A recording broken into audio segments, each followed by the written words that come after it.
Hai sahabat tanah air. Sangat beruntunglah kita hidup di tanah air Indonesia tercinta ini.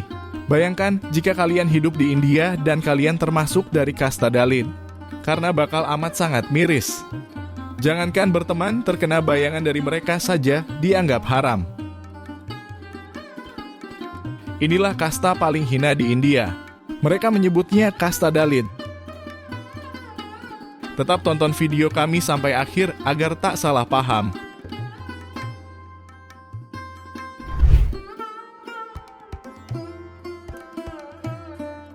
India menjadi sebuah negara di Asia Selatan yang hingga saat ini masih menganut sistem kasta sebagai strata sosial yang paling rumit di dunia. Mulai dari kasta tertinggi yaitu Brahmana, Ksatria, Waisya, dan yang terakhir adalah Sudra. Umumnya masyarakat memang mengetahui adanya 4 kasta ini. Padahal sebenarnya masih ada kasta Dalit sebagai kasta terendah dan dianggap tak tersentuh. Bahkan saking rendahnya ketimpangan sosial begitu terjadi secara nyata pada kasta Dalit tersebut. Lantas, apa sebenarnya kasta Dalit? Mengapa kasta ini dianggap rendah dan selalu mendapatkan diskriminasi? Kasta Dalit merupakan sistem kasta India yang paling rendah. Dahulu kasta ini dikenal dengan sebutan kasta paria. Meskipun kasta Dalit dianggap sebagai kasta paling rendah, tetapi pada tahun 1997 ketika India tengah merayakan 50 tahun kemerdekaannya, K.R. Narayanan terpilih menjadi presiden pertama. K.R. Narayanan adalah orang dari kasta Dalit yang berhasil menduduki kursi pemerintahan. Sayangnya hingga saat ini diskriminasi terhadap kasta Dalit masih tetap ada, terutama di daerah pedesaan. Dilansir dari berbagai sumber, sebenarnya tidak ada yang tahu secara pasti kapan awal mula sistem kasta di India ini muncul. Hanya saja tulisan mengenai sistem kasta muncul dalam sebuah teks Sanskerta yang sekaligus menjadi kitab suci agama Hindu, yaitu Veda. Lalu ada pula Rigveda yang menjadi kitab sebelumnya. Dalam kepercayaan Hindu, Brahma adalah berkepala 4 dan bertangan 4 yang dipercaya sebagai pencipta alam semesta ini. Masing-masing sosok muncul dari bagian tubuh Brahma. Golongan Brahmana keluar dari mutut Dewa Brahma, golongan Ksatria dari tangannya, Waisya dari paha atau perutnya, Sudra dari telapak kakinya. 4 bagian tubuh sang Brahma tersebut dipercayai sebagai awal mula terbentuknya sistem kasta di India. Kasta Brahmana adalah kasta tertinggi di India yang didominasi oleh para golongan cendekiawan di bidang pengetahuan, adat, hingga keagamaan. Kasta Ksatria, kasta ini berisikan para anggota militer, bangsawan, kepala, dan anggota di suatu lembaga pemerintahan.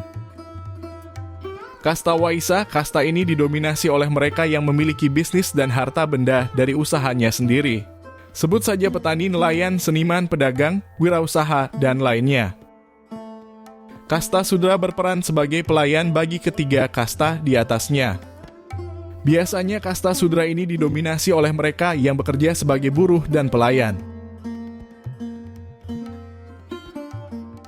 Terdapat satu kasta yang dianggap tak tersentuh, yakni kasta Dalit. Menurut bahasa kata Dalit berarti tertindas sehingga sering mendapatkan perlakuan tidak manusiawi. Kasta Dalit disebut-sebut haram untuk disentuh. Karena bukan dari bagian yang keluar dari tubuh Brahma atau disebut Varna. Kasta Dalit diyakini berada di luar sistem Varna dan dilarang untuk melakukan segala bentuk pekerjaan, kecuali pekerjaan yang paling rendah nilainya. Maka dari itu kasta ini juga dikenal dengan sebutan kaum tidak berkasta. Dalam kehidupan sosial di India, kasta Dalit merupakan kaum yang paling banyak mendapatkan diskriminasi. Hal ini membuat mereka hidup dalam penuh keterpurukan dan kesengsaraan. Mengutip buku Dalit, kasta yang haram disentuh dalam stratifikasi masyarakat India oleh Rustiana. Pada umumnya, kasta Dalit memiliki pekerjaan yang sangat rendah dan hina, terutama yang tinggal di pedesaan. Mereka akan bekerja sebagai gelandangan, pengemis, pembersih saluran air, hingga pemulung kotoran manusia. Kehidupan kasta Dalit ini pernah diliput oleh BBC yang dipekerjakan oleh masyarakat untuk mengumpulkan kotoran manusia dengan tangan kosong. Sebegitu rendahnya kasta Dalit di mata masyarakat India. Diskriminasi dari masyarakat ditambah kemiskinan yang melanda membuat kasta Dalit mengalami tekanan hidup yang sangat besar. Bahkan di wilayah India Utara, kasta Dalit ini justru diasingkan dan disudutkan oleh masyarakat sejak waktu lama. Misalkan saja kaum Dalit ini mendirikan toko, pasti tidak akan ada seorang pun yang membeli karena toko tersebut milik kaum Dalit. Orang-orang di kasta Dalit juga kerap mengalami kekerasan, seperti diancam dipukul bahkan dibunuh tanpa ada alasan yang jelas. Sebuah kasus seorang pemuda Dalit yang sehari-hari bekerja sebagai petani di Gujarat dipukuli habis-habisan hanya karena memelihara seekor kuda. Bagi masyarakat India, kuda merupakan simbol kekuatan dan kekuasaan. Mirisnya, sebagian besar korban diskriminasi terhadap kasta Dalit adalah wanita, yang mana banyak sekali kasus pelecehan dan kekerasan seksual. Di India, sekitar 10 perempuan dari kasta Dalit dilecehkan setiap harinya. Terkena bayangan kasta Dalit pun dianggap haram. Apabila ada orang dari kasta yang lebih tinggi sengaja atau tidak sengaja menyentuh seorang dari kasta Dalit, maka orang tersebut akan tercemar. Dalam buku Sosiologi dan Pendekatan Membumi, karya James M. Henslin disebutkan bahwa bayangan seorang dari kasta Dalit pun bisa mencemari orang-orang dari kasta di atasnya. Maka dari itu, saat pagi dan sore hari sangat riskan bertemu orang dari kasta Dalit. Sebab bayangan di waktu tersebut cukup panjang dan membahayakan orang-orang dari kasta lebih tinggi. Jika seorang dari kasta atas bersentuhan atau terkena bayangan dari kasta Dalit, maka orang tersebut harus mengikuti proses pembersihan atau ritual pencucian.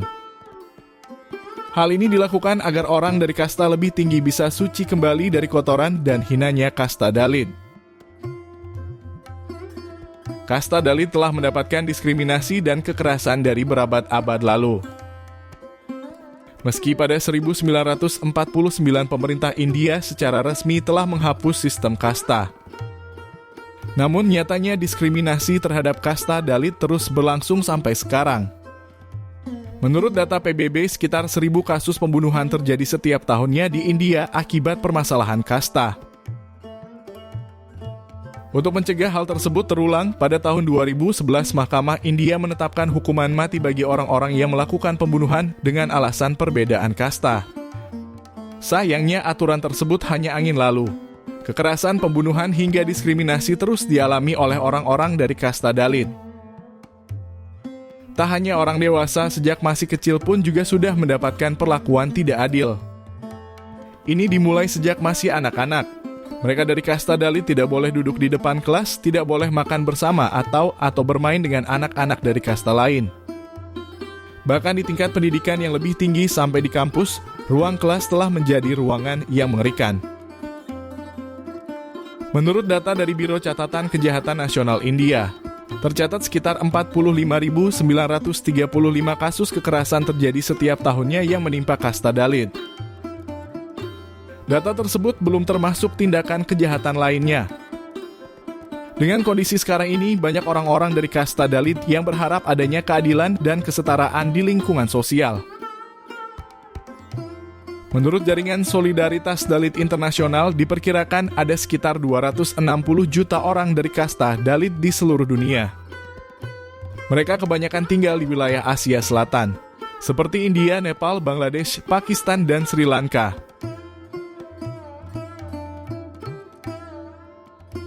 Demonstrasi telah berlangsung lama oleh kasta Dalit demi memperoleh keadilan dan kesetaraan. Sampai saat ini banyak pekerja sosial, wartawan, mahasiswa, lembaga hukum, dan sosial yang memperjuangkan kasta Dalit agar lebih hidup dengan normal bersama dengan kasta lainnya.